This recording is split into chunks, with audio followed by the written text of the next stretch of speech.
First, I would like to thank the organizer for inviting me to talk to you about what we're doing in terms of live gut microbiome and cryopreservation and assays. And I'm Daniel Figeys. I'm the CEO and director of the Quadrum Institute. Just give you a bit of background, the Quadrum Institute works in food, microbiome, and health. And we have three strategic areas. One is healthier lives. Second one is safe food, and the third one is future food. Future food is to address challenges in terms of climate change and population growth. Across all of those, we have to be able to study the gut microbiome.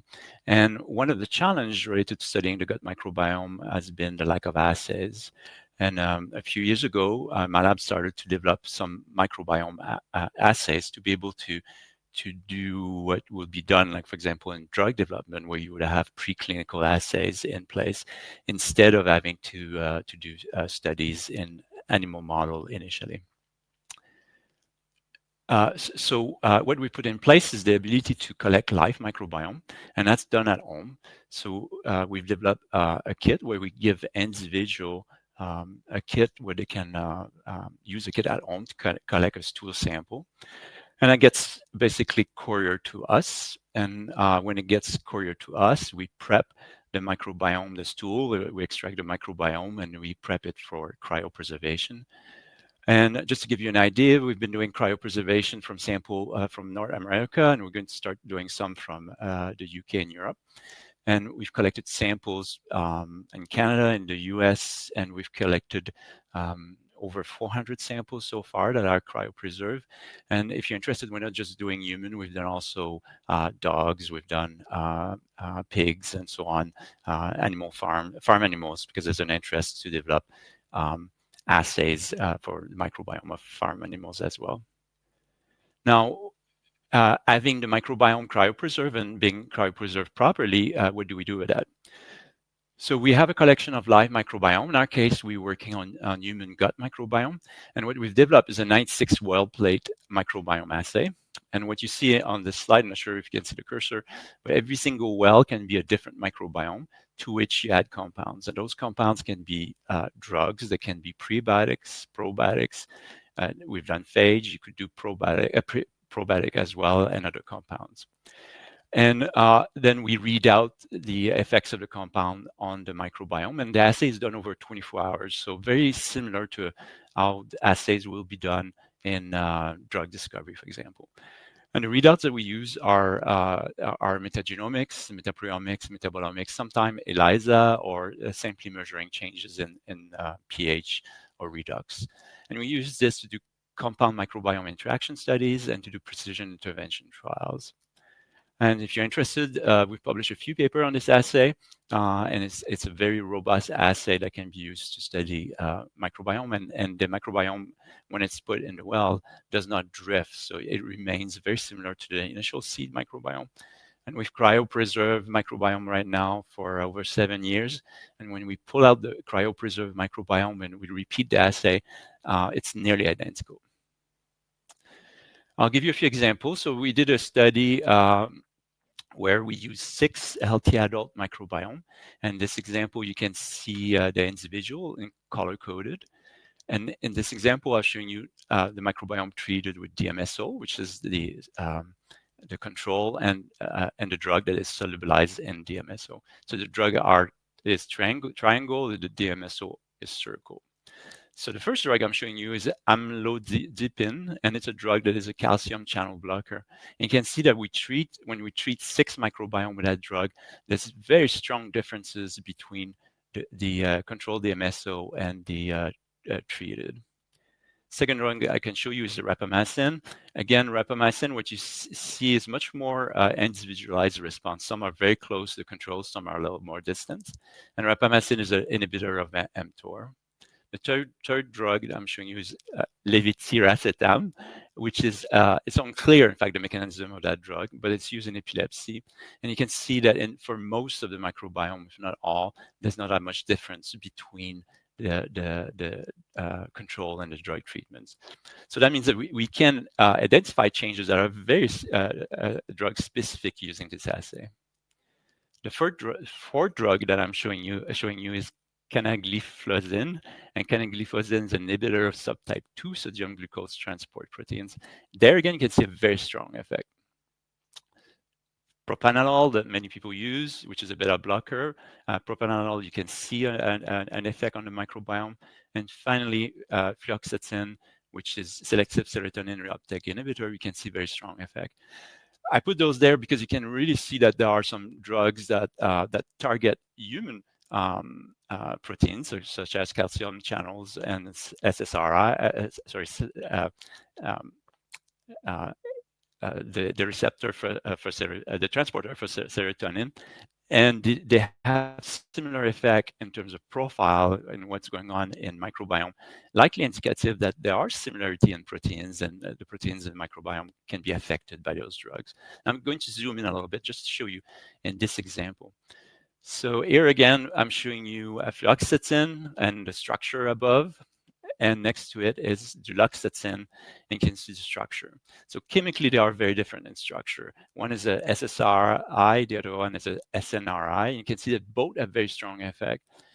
And what we did is the profile look a little similar. So when we combine fluoxetine and duloxetine in one PCA analysis, what you can see is that they fall on top of each other.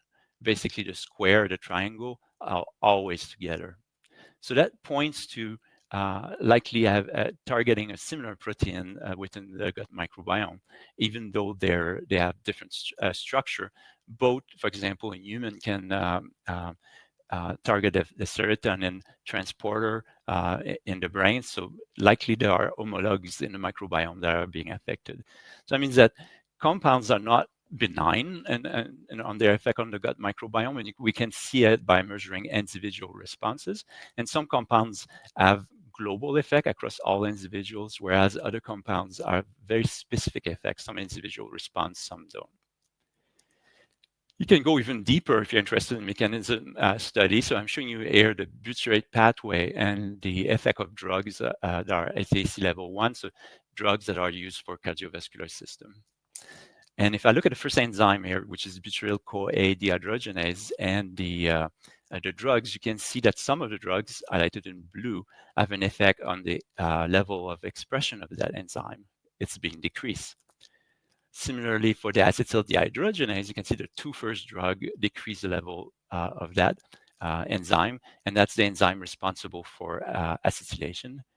Here we have acetate-CoA transferase, the alpha and beta subunit. You can see very, very similar profile. And you can see the two first drug on the left are decreasing the level of that enzyme. Phosphate butyryl transferase, most are not changing except the one on the right.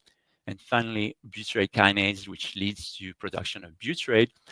On the left, you have three drugs that have an effect, and the one on the far left is having an effect basically across or most of the enzymes. So that means that those drugs are having very specific effect on the production of butyrate. And I'm showing you this example because butyrate is one of the very important metabolites produced by the gut microbiome, because it's essential for the the energy source for the colonocyte in the gut. So whether with reduction butyrate, there's reduction in energy being available for the gut, and it will switch to a lactic acid, and therefore it will move towards inflammation. So drugs are not necessarily benign on their effect on the gut microbiome. And using the assay that I just showed you, you can go to different level of depth in terms of understanding what is going on, and you can go at that level across individuals. And through our collections, you can go from very young individuals, we have some down to 5 years old, all the way to elderly. Finally, I'm just going to show you a few examples, a couple of examples of what we do. So the same in terms of clinical, the same assay can be used for precision clinical intervention. And there what we do is we recruit individual. We then take their microbiome, isolated the way I showed you earlier, and we screen their microbiome, in this instance, against prebiotics, against a panel of prebiotics. And we select the prebiotics that gives the best response in terms of the specific metabolite that we want to see change. For example, butyrate, tryptophan, and so on, depending on which study we're doing. And then we give it to the individual over a period of months, 3 months, 6 months. And then we monitor the change and the change before and after. And I'm going to show you a few data from one of the study.